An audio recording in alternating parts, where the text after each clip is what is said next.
So please organize a first discussion of that.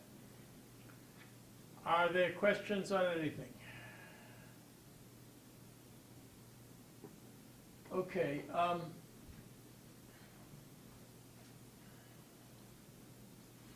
There was a couple of things I should have said on the Riemannian metrics slide that I want to say now. I had said that a metric tensor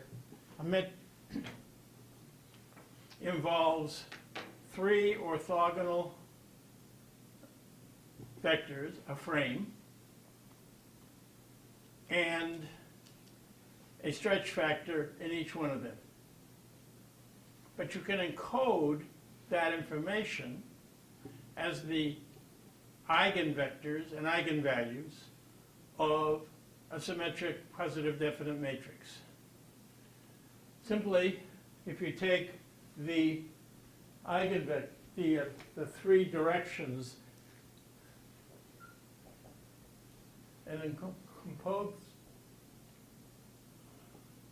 make them into a matrix whose columns are the eigenvectors. And if you make the weighting factors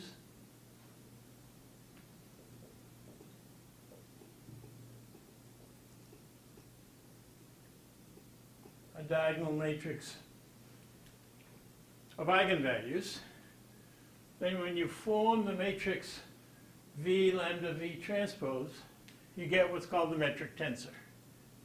And it's capital G. And now my answer to Sam's question from last time is, if you wanted to talk about a particular metric that, for example, related to relativity, you would simply say it's specified by its metric tensor. Phooey. Okay. The other thing is that once you have a metric tensor, you can now do inner products in that metric space, according to that metric. And it's simply obtained by saying that the inner product between A and B is got by A transpose GB. Okay. And so, among other things, that means that the inner product of A with itself, which is the length, is just A transpose GA. Okay, so the upshot is you can get size of things and, if you will, angle between things by using this metric tensor in a Riemannian manifold. Questions? Okay, enough about that slide set. Let me put that down.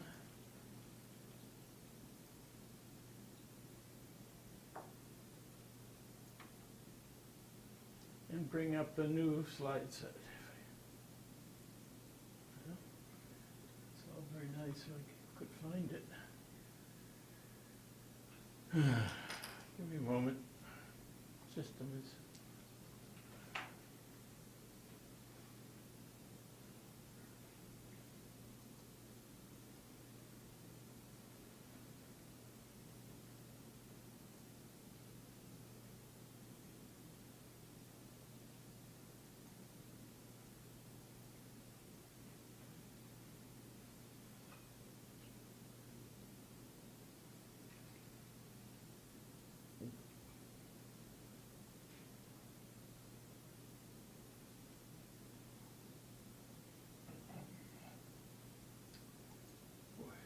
Sorry for the delay. System is fighting with me.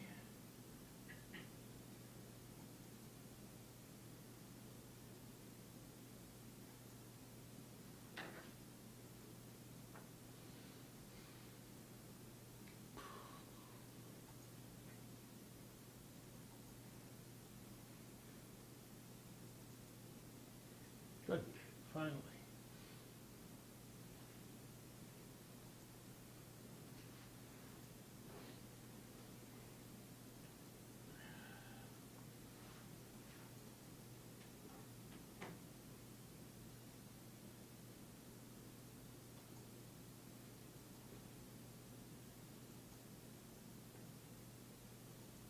Okay, so the topic that I started lecturing on last time, what had to do with representation and statistics on PDMs, on point distribution models, collections of points, like you see in the upper right.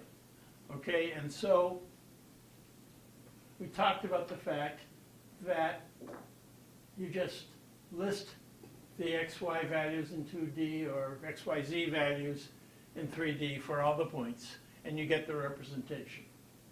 And that's a representation that appears to be in a 3-dimensional Euclidean space. But then we said we want to align the respective, each of the respective members of the population, and we do that for each member of the population by centering it, subtracting its center of mass, scaling it after centering, and rotating it. And that's where I left off last time. And I want to make it clear that each one of these steps is trying to minimize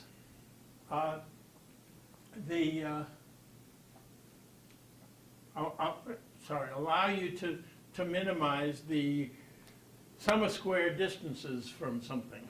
So, for example, in the case of the mean, you have each one of the points, and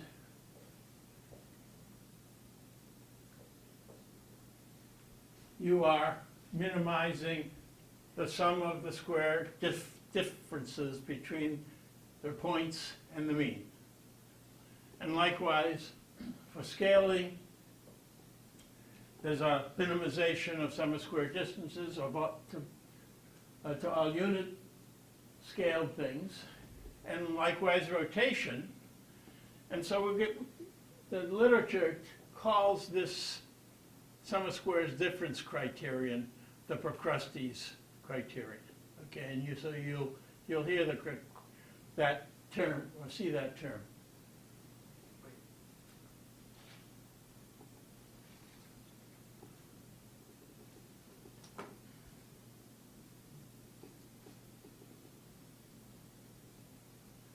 Okay. We should realize, though, that subtracting the mean from each of 3 points, meaning centering the distribution of points for each entity, loses 3 degrees of freedom. Right? The x bar, the y bar, and the z bar in 3D are 2 degrees of freedom in 2D. Right? And so we're now in 3D, we have n points. We're in dimension 3n minus 3 rather than 3n. The scaling, making all the average square distances of the points from the mean be the same, be fixed as 1, is one additional constraint. So now I'm in a space of 3n minus 4, and on top of that I told you that because the sum of the new x, y's, and z's over all the points squared is equal to 1, and that's be within a moment, and that's the formula for a sphere. You're now in a sphere of dimension 3n minus 4. 3 degrees of freedom lost for the centering and 1 for the scaling. Sam, what was your question? I don't understand what you mean by divide. So you're dividing by the sum of the magnitudes of each. Yeah, you have this thing.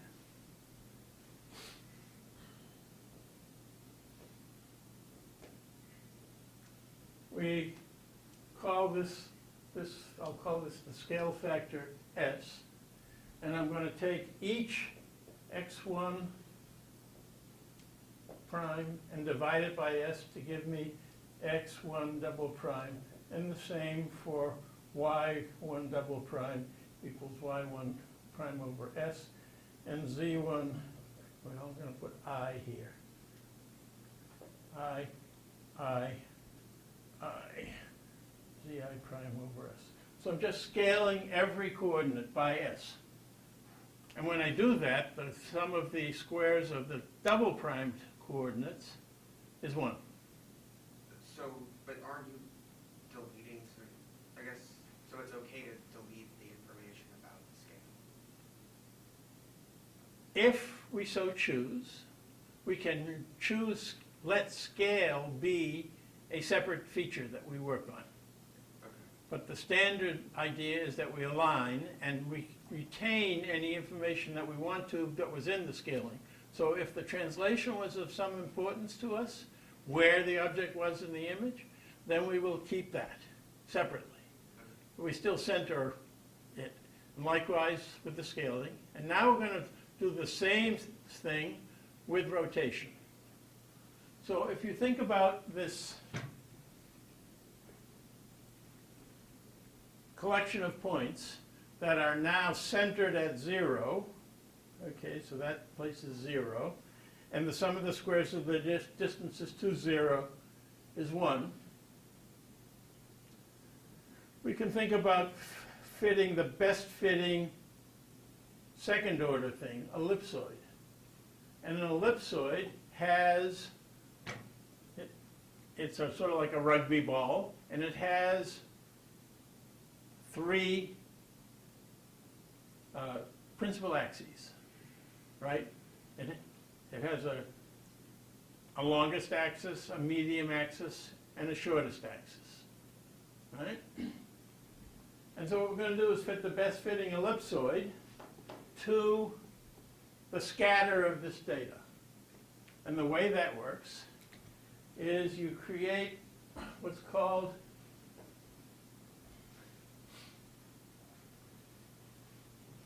the second moment about the mean. And what you do is what you put in here, so I'm going to need a name for things. So I'm going to call, I guess I'll use the word, the letter U, where U1 means X, and U2 means Y, and U3 means Z. Okay, so I have, let me do that. And now I'm going to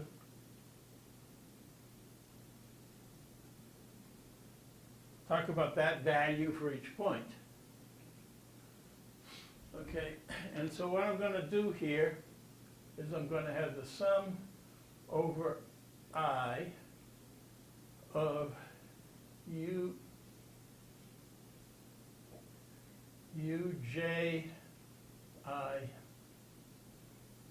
Uki is the jkth element in this matrix.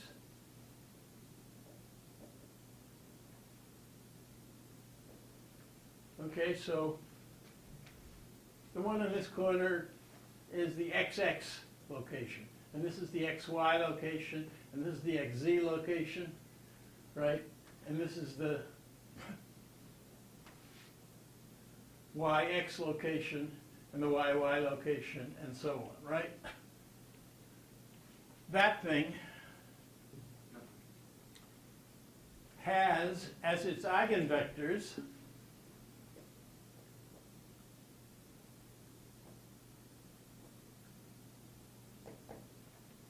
the axes of the best fitting ellipsoid.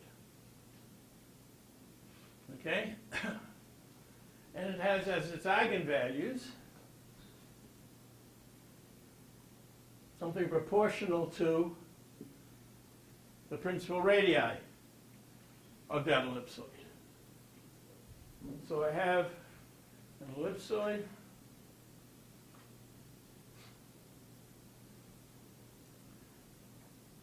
and it has 3 axes, and the one coming out of the board And moreover, the ellipsoid that I have is rotated somehow. Okay, so its axes are not a rotated version of the basic ellipsoid. And the idea is that this is the basis ellipsoid. We want to rotate it back to the standard ellipsoid. And that's going to be a rotational normalization. And so that will be a third step, so that the best fitting ellipsoid after that rotation is in the cardinal directions. Okay? And that removes 3 more degrees of freedom, because a frame, or equivalently a 3D rotation, requires three variables. Okay? So now what we have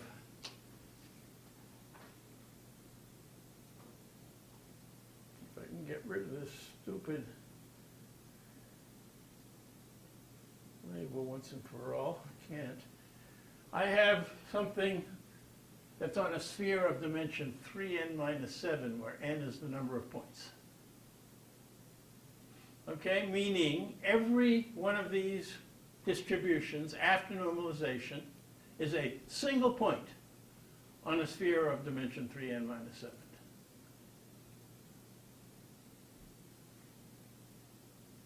Jay, you look like you're worried about understanding this.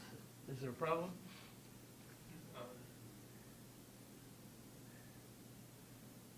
I'm kind of confused why, like, for the rotation step, why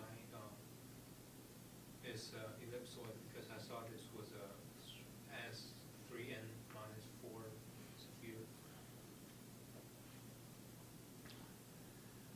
This ellipsoid is an ellipsoid in the 3 space of the distribution of points. The distribution of points are in 3 space, point.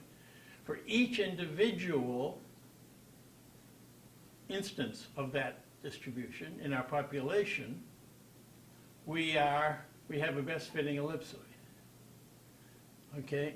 And that best fitting ellipsoid is going to normalize the whole set of points so that they're all rotated into a standard orientation. Now we have this rotated, scaled, centered set of points, okay? And that set of points, thought of as a single long tuple, lives in a space of dimension 3n minus 7. That do it for you? Sam? Is there a way to write this in matrix notation? To write it in? I'm just, all the indices, I can't keep track of all the indices. Like for, Well, all you got to do is to take the list of variables in the dot in the row that says x1, y1, z1, x2, y2, z2, but it says x2, so I've got a typo. Let me fix it. Well, I've got it. X2. Come on. Where was I?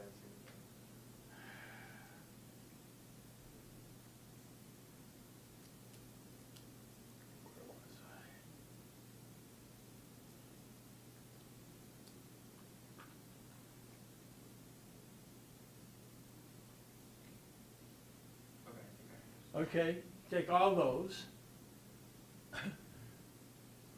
What you're doing is when you do an XY, you're taking each a triple and you're multiplying its X times its Y. So X1 and Y1, and also you're taking X2 times Y2 and X3 times Y3. Okay, and you put that in the XY position here, which is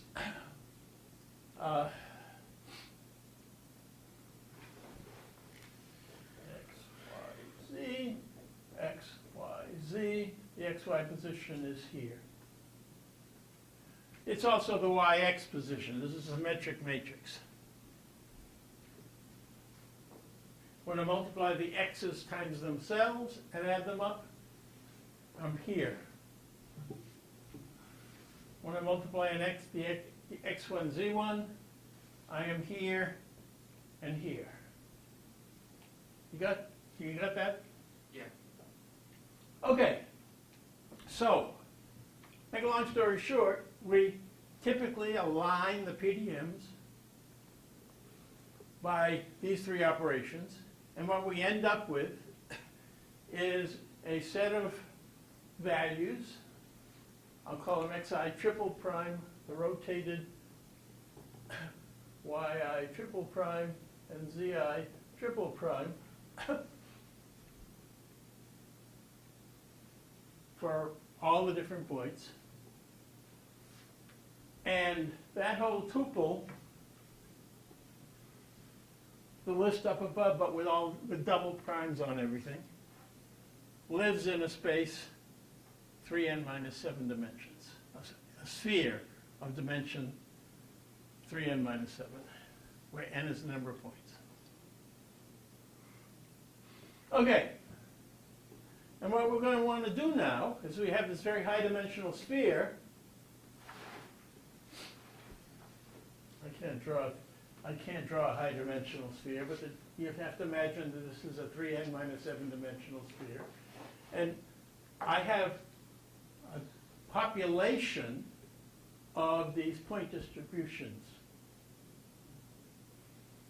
And each one is a point on that high dimensional sphere. And the next element of the population, the next object that's been described by these points, is a single place on this high dimensional sphere, and so on. So now we have a distribution of points on that sphere, and now we're going to want to analyze that population to understand it as a probability distribution of point distribution models. Got it? Okay? Okay. Once we do that, we want to take this very high dimensional space, 3n minus 7, if n is the number of points in a model is 100, then we're talking about a 293-dimensional sphere. If n is 1,000, it's even worse, right? You're a 3,000 minus 7 dimensional sphere. And what we're trying to do is to find geometric features that are going to distinguish elements of the population. Right? What are the basic features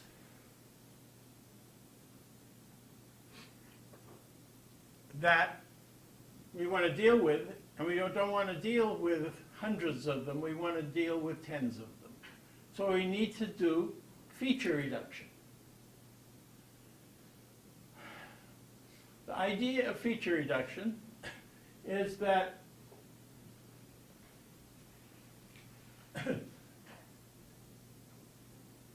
there's some special directions, in this case on the sphere, which describe the variation of this population. I know it's confusing, but you got to keep the distribution of points in an instance different from the distribution of the point tuple representations on their abstract space. But maybe this is all we need to describe is the variation in this direction and this dimension. And instead of a 293-dimensional space, with appropriate feature in each dimension, we now only need 2 dimensions. And so that's the basic idea. We need to do feature reduction so that we can then use these features. And the basic idea is that you want these particular dimensions, subdimensions, to capture most of the variability of the data. most of the variation of the data. And in Euclidean space, the way we do that is by principal component analysis. And we're going to see that we will come up with a comparable way of doing it for data that lives on spheres. But first, let's talk about how to do it in Euclidean space. If Pythagorean theorem applies, and we have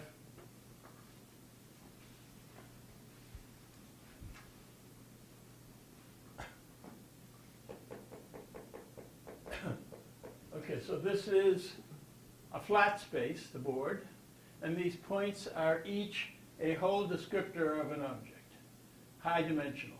Okay, I can't draw it on the board in more dimensions than 2 very well. Okay, but this is, and now what we're going to do is, to reanalyze this series of points in the abstract space by computing their covariance. And we're going to find that the eigenvectors of the covariance matrix capture most of the directions of variability.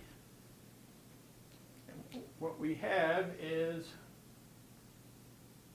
sorry for the fact that sigma is also used for the covariance matrix, but if you have the covariance matrix, that if we take its eigenvectors and eigenvalues, we write that as U lambda U transpose, where U is its eigenvectors and lambda is its eigenvalues. And if we sort the eigenvectors and eigenvalues in such a way that lambda 1 is greater than or equal to lambda 2 is greater than or equal to lambda, well, in our case, it's going to be 3n minus 7.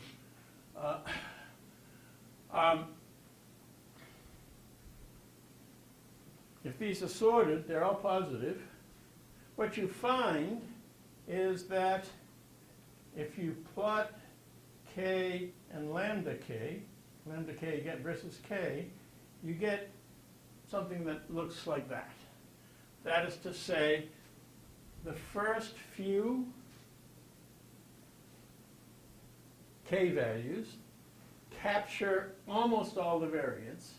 These lambdas are what are called principal variances. They're the amount of variance in the ith dimension. The ith principal variance is how much it varies in that dimension.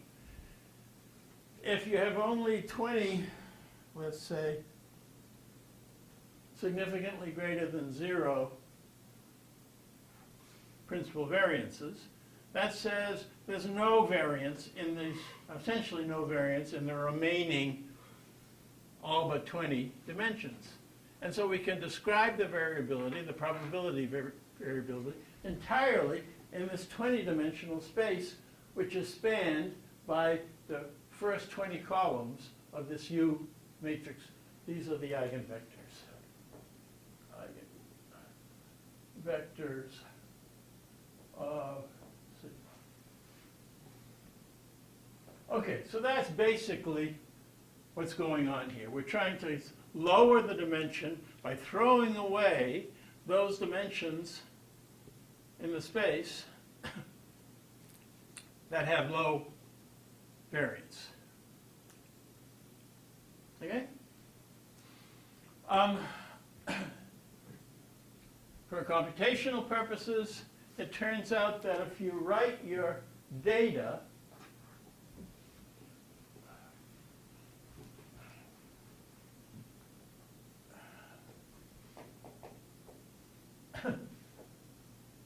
so that the first point in the data, x1, y1, z1, all the triple primed x1s in the first row, and for the next point, we put it in the next row, and so on. But before I do anything, I'm going to subtract x bar from each row. So now we have the mean centered rows in the space. Sam? Wait, so we subtracted from the triple prime? Yep. I thought, but we already subtracted. Now we subtracted the center in the space. This is the center on the abstract manifold of points. Right, you got, again, this is the easy confusion to make. The PDM Right.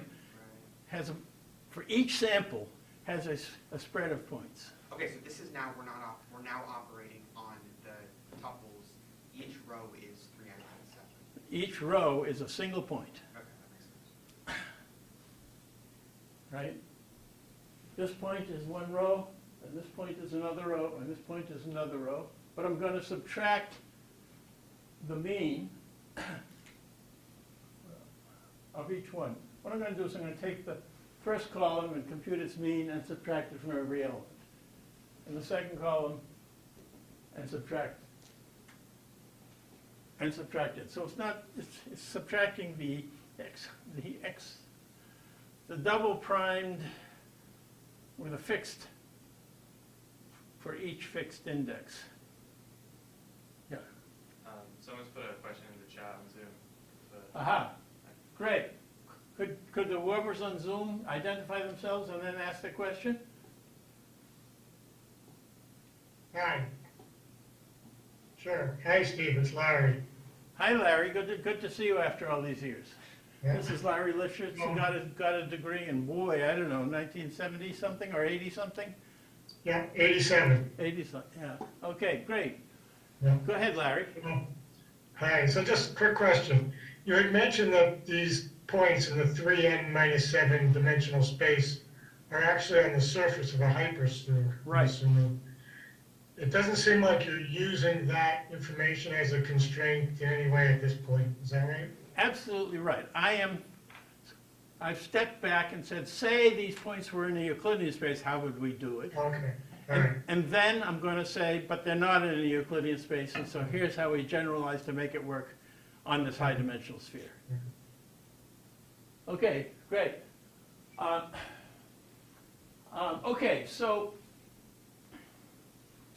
what we do is we take all these double prime things. We take the mean of each column and subtract it off from all the elements in that column. So now it's averaged not within an entity, but across not within all the features, but for each feature. X1 double prime is a feature. Y2 triple prime, sorry, is a feature. Z2 triple prime is a feature, an aligned feature. And we're taking each feature and we're subtracting out that feature's mean. And that thing is the mean-centered data matrix, A. And it turns out that this covariance matrix is just 1 over the number of samples times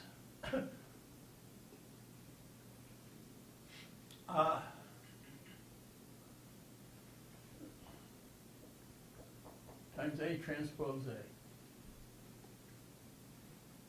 A. Okay, so that's the covariance matrix. We want its eigenvectors and eigenvalues. Those will be these principal directions of this decomposition of our covariance matrix. And the eigenvalues will be the principal variances. It turns out that that problem is very big because the total number, that's a matrix of the total number of features by the total number of features. And that's typically very large. in many problems, the amount of training cases is way smaller than the number of points in a number of dimensions in the distribution.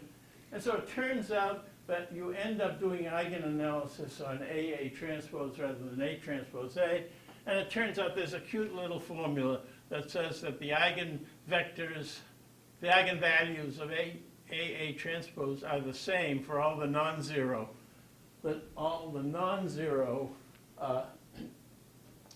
elements with principal variance. And the eigenvectors are computable from the AA transpose one into the A transpose A one by a simple matrix multiplication. Okay, and the result is either by analyzing A transpose A or AA transpose and turning it into the eigenvectors and eigenvalues of A transpose A, we have solved this problem of producing the eigenvectors and the eigenvalues of the covariance matrix, and then we can throw away the unimportant ones, the ones that have low values. Now, if I can get rid of this thing at the bottom, we have one further story, and that is if the number of training samples, which I'm calling little n, is less than the dimension of the space, which here I'm calling big N, you can show that all the sigma k squareds are 0 beyond the n minus 1th one when they're in sorted order. So you can't, and this comes from the fact that think about, you have 2 points. If I want to exactly match 2 points, what kind of linear flat thing do I fit through those points? A line, right? And a line is a one-dimensional thing. That's all you need is that one dimension. If you have 3 points and you want to fit it through a flat space, point, point, point, you can fit a plane. And in general, if you have n points,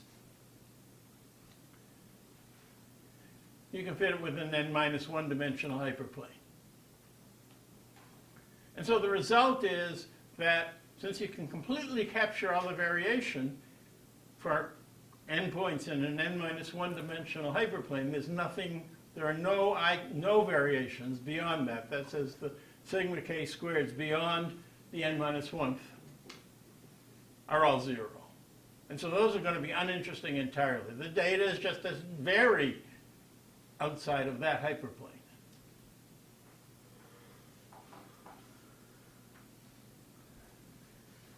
Phooey, phooey, phooey. I have yet another typo.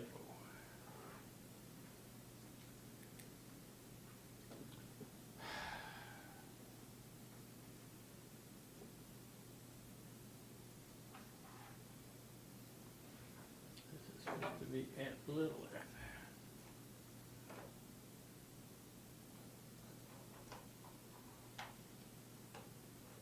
Have I got this up on the screen sharing? No, I am not. Maybe I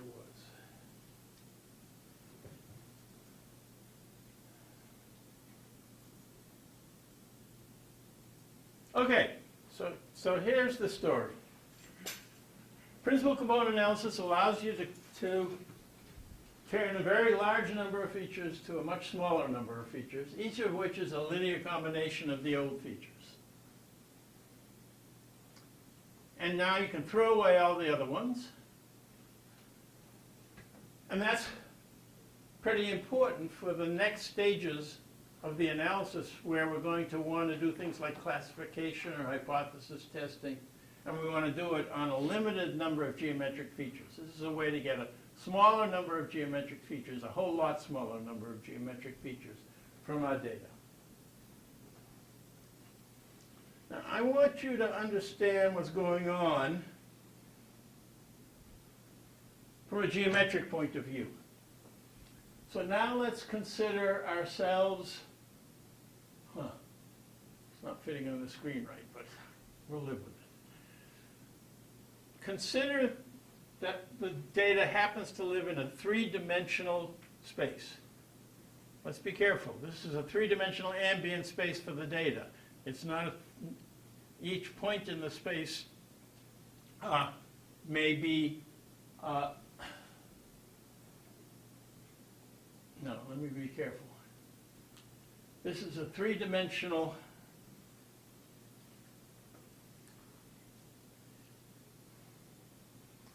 each point in this picture on the upper left is a representative of one PDM.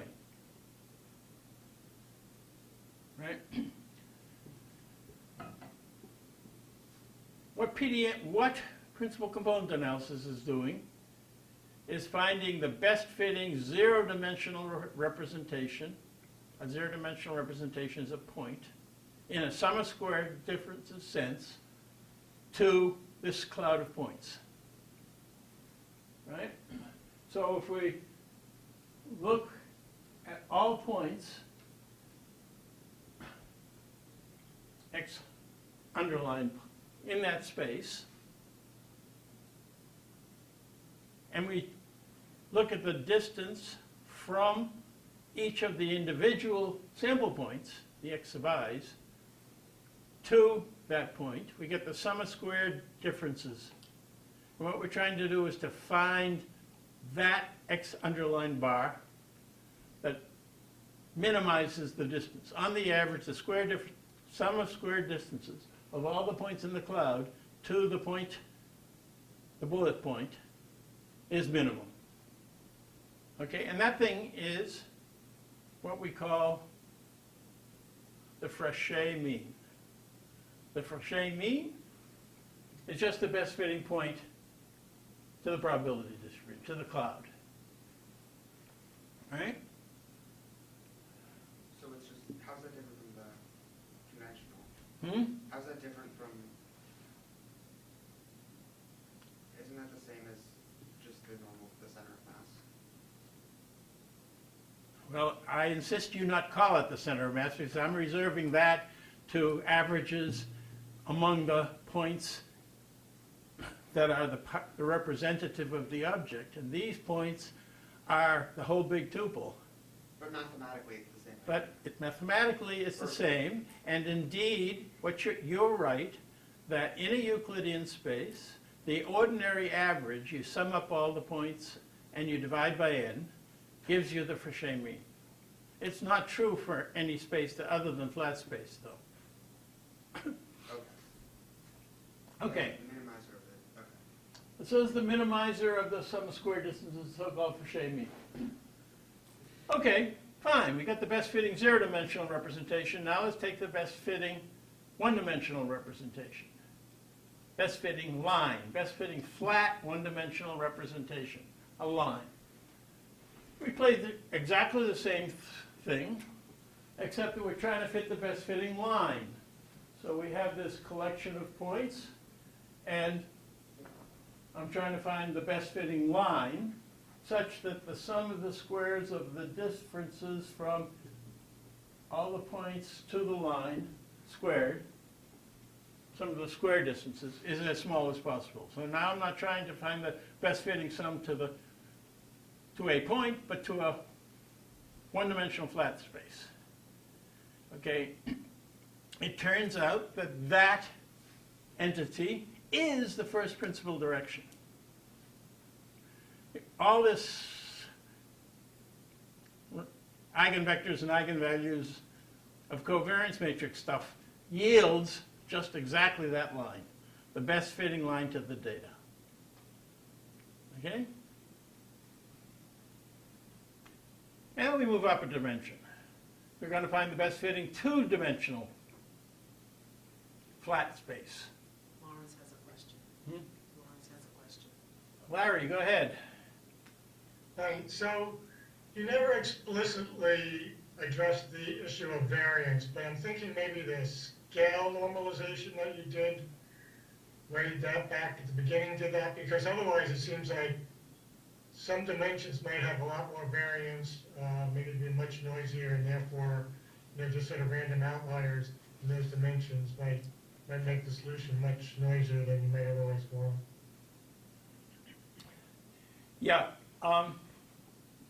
you're absolutely right that this normalization that we did has the effect of lowering overall variance. If we hadn't done that, you would have extra variance due to the variability of the scales, the variability of the positions of the object in the space, the variability of its orientations. But we've normalized those out, but we still have variability of the point distributions even after they've been normalized. Does that answer your question, Larry?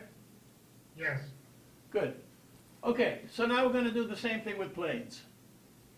We're going to, in our data space, in our feature space, we're going to find the best fitting plane. So now it's the same problem. You have the best fitting plane, you take all the points, you look at some of the distances from the points to the plane, and you minimize which plane it is. And what you find is that the plane includes that line, just as the line included the zero-dimensional point, the mean.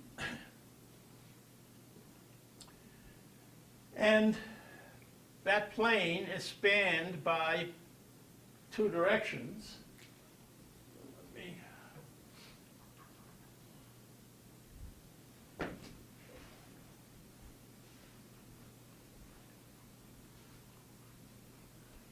So I'm going to draw that plane in the board. So here's the plane, the best fitting plane, and here's the line in that plane, and this direction was the first principal direction, and the second one is simply the direction orthogonal to it. So that turns out to be the first and second principal directions span the best fitting plane. And then we play the game, we find the best fitting flat free space. Flat means Euclidean, Pythagorean works, right? And that turns out to pass through this plane. And then you take the direction orthogonal in that plane, orthogonal to the in that three-dimensional hyperplane, orthogonal to the two-dimensional plane, and you get the third principal direction, and so on. What we're doing is we're increasing dimension by one at every step. We first find the best fitting zero-dimensional thing, then the best fitting one-dimensional thing. That gives the best one-dimensional thing yields the first principal direction. Then we find the best fitting two-dimensional entity, the plane, and that ends up yielding the second principal direction. And then we find the best fitting three-dimensional, so on. Okay, this is the way PCA is normally thought of. Because it yields the biggest variance thing first, as that line direction, and the next most important one in terms of variance, second, and so on. That's forward PCA. I'm going to reverse the process now and let you understand backwards PCA. And backwards PCA is going to be, we start with some dimensional space. In this picture, it's a three-dimensional space. In general, it's some n-dimensional space. We start with that highest dimension, and we fit the best one lower dimensional flat space. So in three space, we're going to fit the best two space. We're going to fit the best plane first, right, to the data. it turns out that the nth principal direction is simply the orthogonal to that d minus 1 dimensional space. In our picture, it's the dimension orthogonal to the blue plane. That's the third principal direction. And here comes something different. Whereas in the forward situation, at every stage we were fitting to the original data, here we're not going to do that. We're going to take the three-dimensional data and we're going to project it onto the two-dimensional plane, orthogonally. So now our data is no longer in 3 space, it's in 2 space. And once we do that, we can play the same game on the 2 space. We can find the best fitting one-dimensional fit to the data on 2 space, the best line. Right? And that will give us the orthogonal to it in its plane is the second principal direction. Where's the first principal direction? Where's the first? Haven't done the first yet. Oh. Okay? Now we're in that line.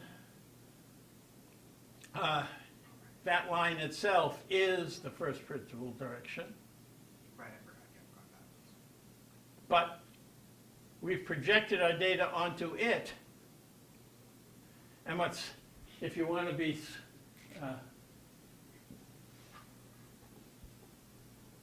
clever about the idea, you think about the fact that at this stage we haven't yet determined the first principal direction. We've just got the line, and then we've got all the data that was in 2 space that is now projected. This guy becomes this place here because it's projected. This guy here becomes there. This guy here becomes there. This guy here becomes there. So on for each one of these guys. So you have all these red points.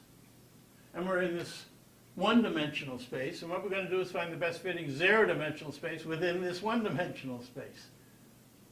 And when we do that, that average is the best zero-dimensional fit, and that turns out to be the mean. So, the moral of this story is that we can deal with this problem backwards as well as forwards. And in forwards, we get the best zero-dimensional fit first, and then the best one-dimensional fit, and then the best two-dimensional fit. And backwards, we get the best, if we're in dimension D to start with, we get dimension D minus 1 dimensional, best D minus 1 dimensional fit, which gives us the dth eigen, the dth principal direction. And then we project out, so we're at one lower dimension, and we get the best D minus 2 dimensional fit, and that gives us the D minus 1th principal direction. And we finally get down to the 0th dimension, and we have the so-called backwards mean. Well, why am I going through all this trouble?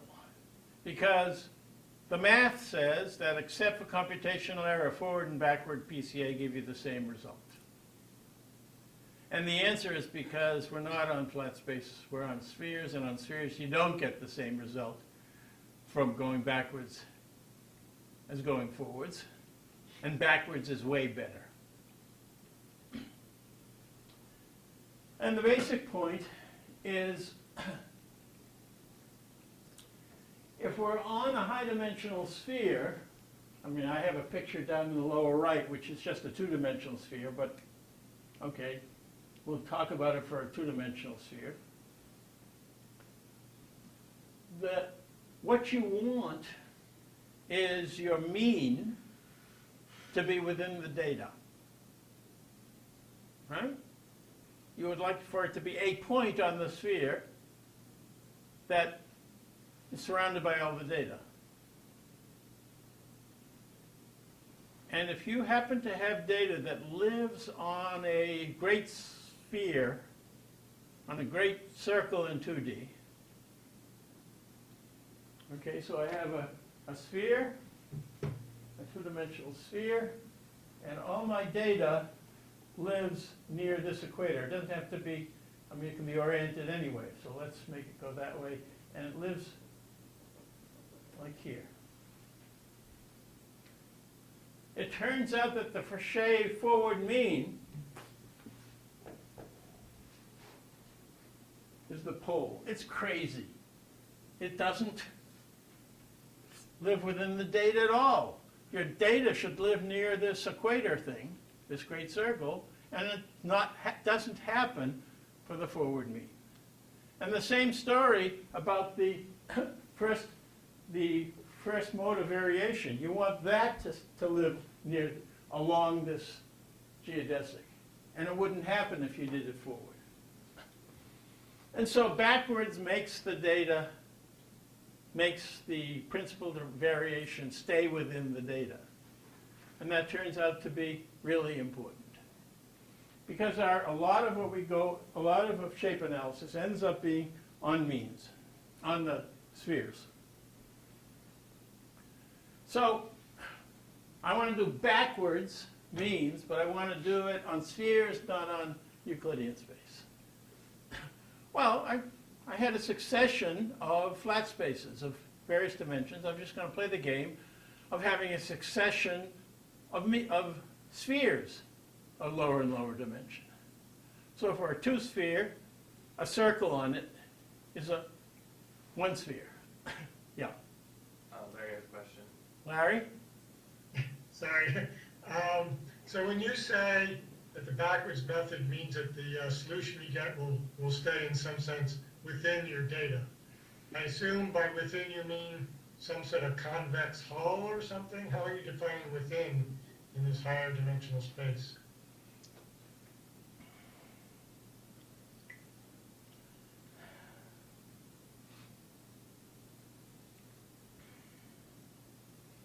Well, it's in this circuit, in this spherical sense that I'm talking about.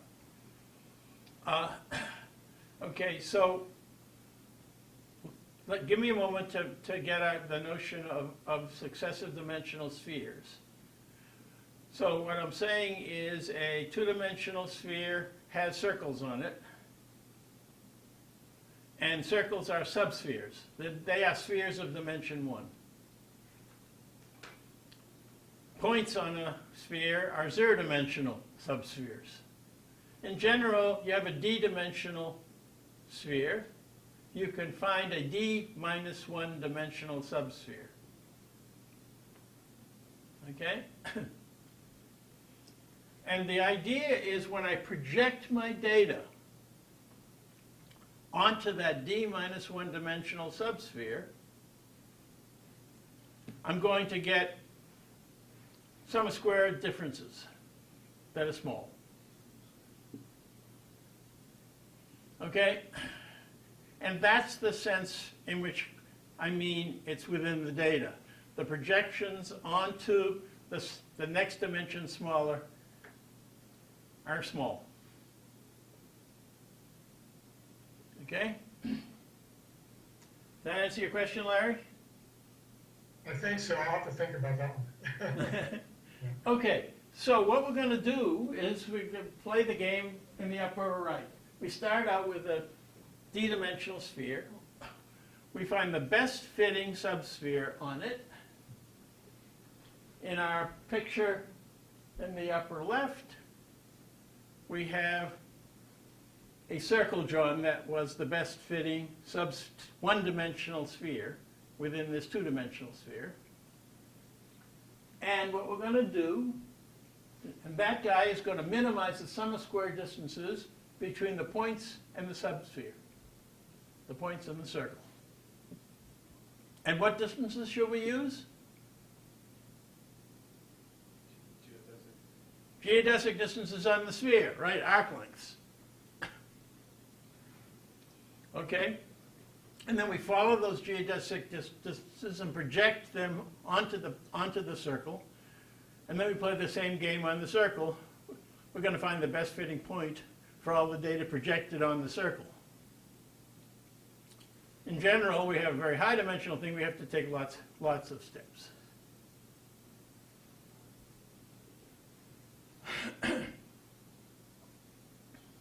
Okay. This thing produces a mean, which, for this picture here, is somewhere over there, in among the data. Right, there are points nearby to it that project quite close to it. There may be points farther away that project far, but at least it's somehow there are some points in there that are near this backwards mean. Okay, so this idea of backwards analysis, there's a paper by Jim Damon and Steve Marin showing the essential benefits computationally and in terms of the quality of the successive principal features. But basically what goes on, let's say, is that, wait a second, I need features, and I haven't yet said how I'm going to get the features. And so what I'm going to do is I'm going to take my d to d minus 1 dimensional step. So this is in my example in the upper left. It's the step that I've started from 2 sphere, and I'm going to fit the 1 sphere, the best fitting circle. And what I'm going to do is I'm going to look at the signed projection distance along that. And so the ones above it are going to have positive distances. The one below it on the sphere are going to be negative ones. And they're going to have values. And so every point now has one of these signed distances. And that's the new feature of the point. Okay? So,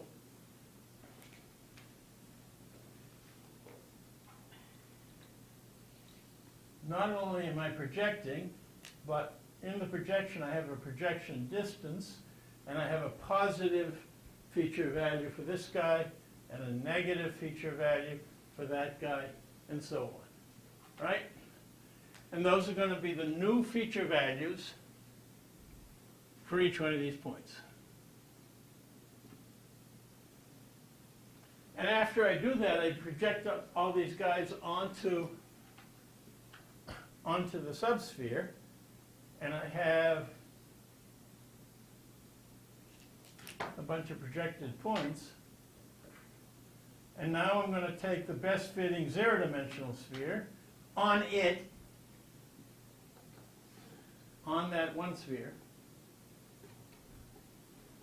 And the projections are going to be, you know, the positive projections are going to be that way, and the negative projections are going to be that way. Now, admittedly, you have a problem if this thing is completely symmetric all the way around the sphere, but that's not normally the way the data works. Okay, so the upshot is, you started off with points. Every point what correspond to a big long tuple of all the double prime things, high dimensional thing.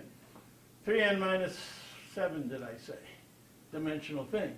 And this guy is a 3n minus 7 dimensional vector. And what I'm going to do is I'm going to get a new 3-dimensional vector, derived features,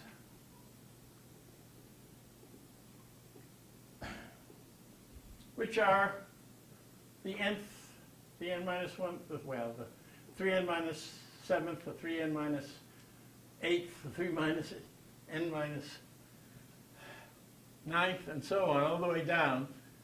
Same number of features. Okay?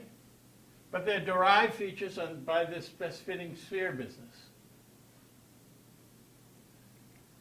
And that's what would happen exactly if you did it on flat spaces on data that has flat spaces. You have the data on the best fitting plane to 3 space, and you take the projection distance of each point onto the flat space, and it's signed, and below is one sign, above is the other, and that's the feature value, the derived feature value. It's that distance along the projection to the space.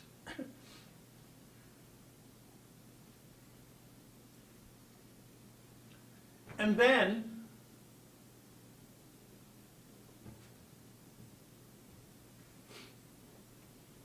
in these derived features, their variances, you know, just the variance of the projection distances, can be ordered. And you'll find that the high dimensional ones have the small projection distances, and as you get lower and lower, you get more and more projection, average square projection distance. And you have exactly the same picture that I talked about here, where I can pick out the ones, the low dimensional ones, that have most of the projection distances.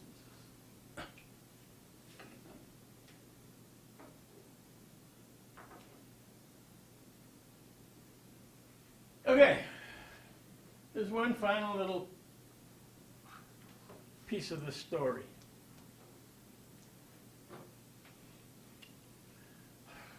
The data is a 3n tuple.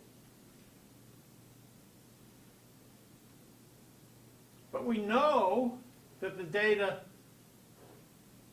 has no variability for the first 7 dimensions because of our alignment. We know it lives entirely on a 3n minus 7 dimensional subsphere. But it's worse than that, because if we have only little n features, we know the whole thing lives on a little n minus 1 dimensional subsphere. It's the, sphere. Well, subsphere of the whole space. It's just like in flat space. That is to say, you can fit this circle perfectly by an n minus, the data perfectly by a little n minus 1 dimensional sphere. And so there's 0 variance down to n minus 1. And it turns out if you look at what's going on, the data on that lower dimensional sphere is simply a cut through the higher dimensional sphere. And so you can actually fit an n minus 1 dimensional hyperplane. Now you don't have to do sphere down to that, to get yourself down to that n minus 1 dimensional sphere, and then you do backwards analysis from little n minus 1 to n minus 2 to n minus 3 down to 0. Okay? Okay, so this method of doing principal nested spheres rather than principal nested flat spaces is called principal nested spheres, PNS, and it is the workhorse of analysis of shape. It was invented by a statistics grad student of Steve Marin's named Sung-Kyu Jung. Sung-Kyu these days is, well, he went from here to become a faculty member in statistics at Pitt, University of Pittsburgh, and then he went home to Korea, and he's now at the major technical university in Seoul, Korea. Okay, there's code for PNS. It does all these things for you. I'm trying to get you to understand what the code does. The code lives in the SALT Shape Analysis Toolkit.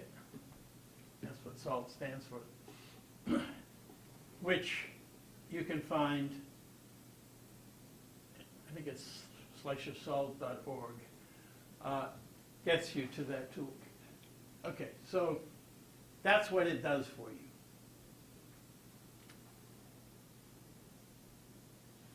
just to give you a feeling for what the advantage is, if we have data that lives on an ordinary two-sphere, which is to say a single direction, and so we have a population of directions. You know, on my hand, I have my hand, and I have this designated point, and I have the normal, and that's a direction. And then we have Sam's hand, and we will normalize it just like we normalized mine in its rotation and centering and scaling, but it has a normal and it's a different normal. And so we have also for Sherry's hand, we will have a similar normal and so on. Normals live on two spheres. And so let's say all those normals are those blue points on the two-sphere. That's the data.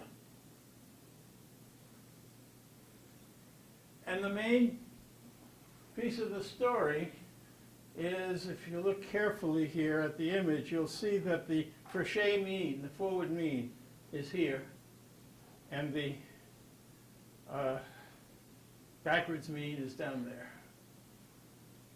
along the best fitting circle. Okay, there's a couple of choices to make when you're doing principal nested spheres. One variant is that you insist that the subspheres be geodesic. They be great. You're only allowed to fit great circles to a two-sphere. More generally, you want to fit arbitrarily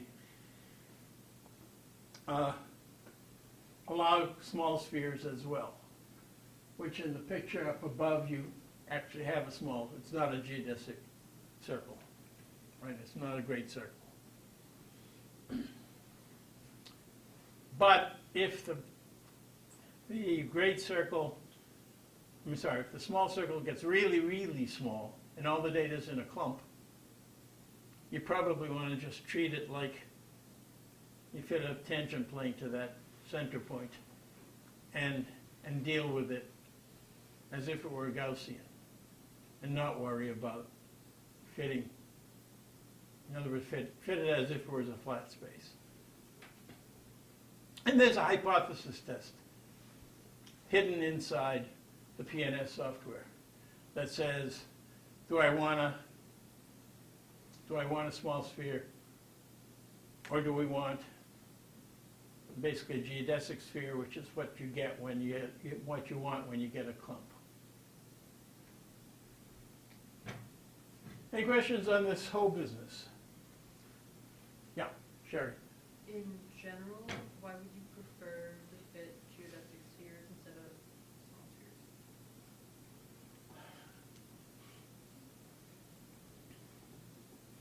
Well, it's a more stable fit computationally. And